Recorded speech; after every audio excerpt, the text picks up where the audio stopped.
Hey everyone, welcome to another segment of Vital Statistics. I'm Shemetris Vital, and you guessed it, there's no time like the present time. The present time finds us still in chapter 35, and today is, in fact, day number 40. Amazingly enough, don't worry, don't have to go back and look for other blogs because I have not posted any since, I believe, on day 6 of chapter 35. So today's day 40, and we have been frozen in here in the Dallas-Fort Worth area. This makes the second day, and of course some people are out and most people are in. But I kind of wanted to just bring you a word of thought because today is Saturday for me, and I got up this morning at a nice time on a Saturday morning searching for a word. I immediately, when I got up, I thanked God for the new day and just the fact that today I had heat, and so I didn't have to sleep in the cold last night. And so that made me very thankful. And just like most people, I got up and, started going about my day. I didn't turn on the TV or anything like that, but I did what I normally do, and that's begin searching for just a word. Sometimes I go to my Bible or devotion or whatever, that kind of thing, but I went to the blogs and things that I normally read, and to find out that one of my favorite people all the way from Lagos, Nigeria, Audrey Joe Ezigbo, had finally posted a post on her blog, Uniquely Woman, and that kind of just inspired me because I've been looking for her to write something. And then, of course, after I proceeded from her page, I went over to my other sister's page, Bidemi, who does a Nevertheless blog, and I got my word today. Then I had to go one more place just to kind of see what else was going on, and that was the One Woman Movement blog post, just to see what had been posted on that page. And I found that one of the sisters there had posted a movie called The Encounter, which was on the YouTube. And so I decided I would go ahead and watch that after I had read the blogs, of course. And I found myself sitting down watching this movie, which is basically about a last chance or second chance, just to accept Christ and things like that. So as that movie moved me and I got inspired and things, I found myself, I said, I've got to get up. I said, I have been in such a funk and such a place of depression, I will say. Remember, I told you guys I'd be honest, but it has been rough on this journey of 35. And I think the last time we spoke, I had said that, the plane had just taken we stopped. We hadn't taken off yet, and there had to be some checks on maintenance and things like that. And I showed you the pictures because I had gone to a hangar, airport hangar, or whatever you want to call it, and so that prompted me at that point. Well, since then, this journey feels like it really has come to a complete halt, knowing that in fact that I am so ready to get moving to the next place. And of course that's just purpose, that I know that it's in me and I'm ready to move. And I bet that means that a lot of you guys are ready to move.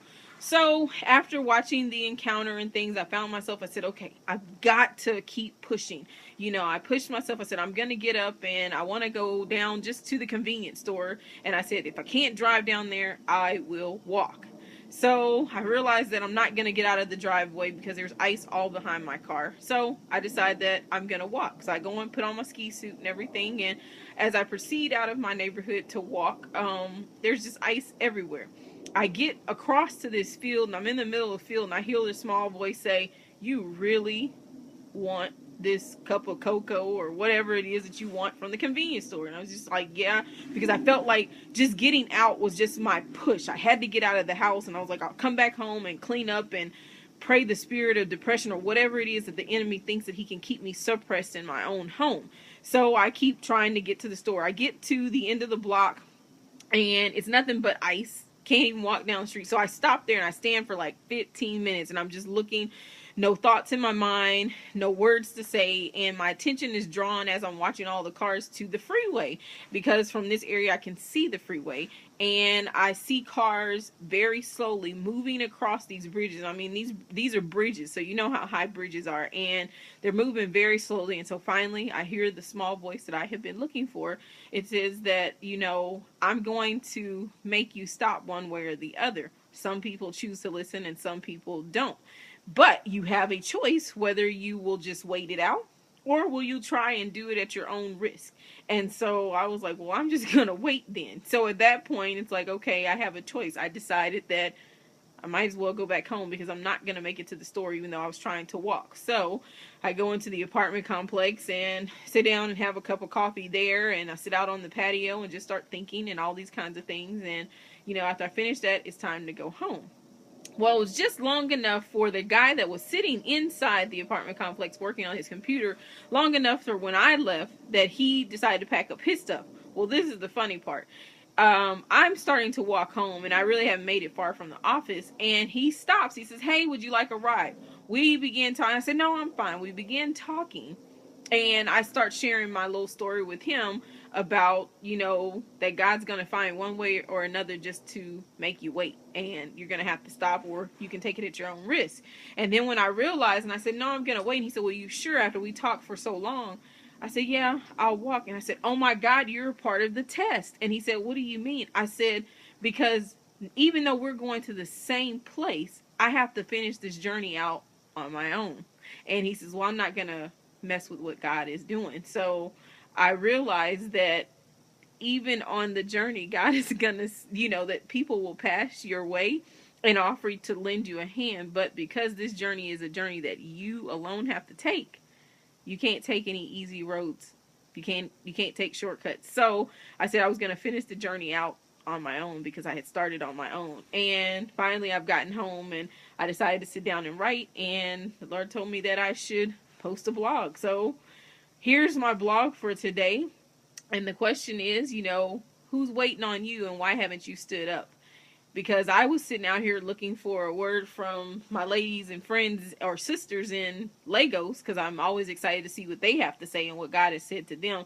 But the Lord says, well, who's waiting on you? And why haven't you said anything? So I bet that whoever else is watching this, that now that I have said what I was supposed to say, that maybe you'll do the same thing, because someone out there is waiting for the word that you have in your spirit.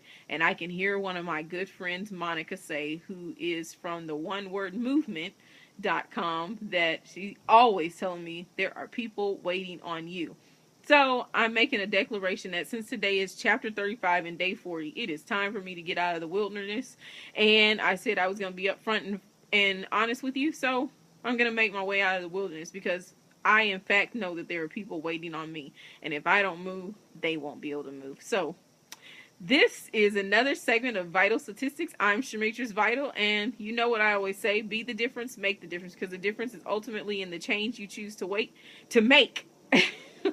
And perhaps right now, you just have to wait. So I will talk to you soon. And we'll see what God has to say. Take care and God bless.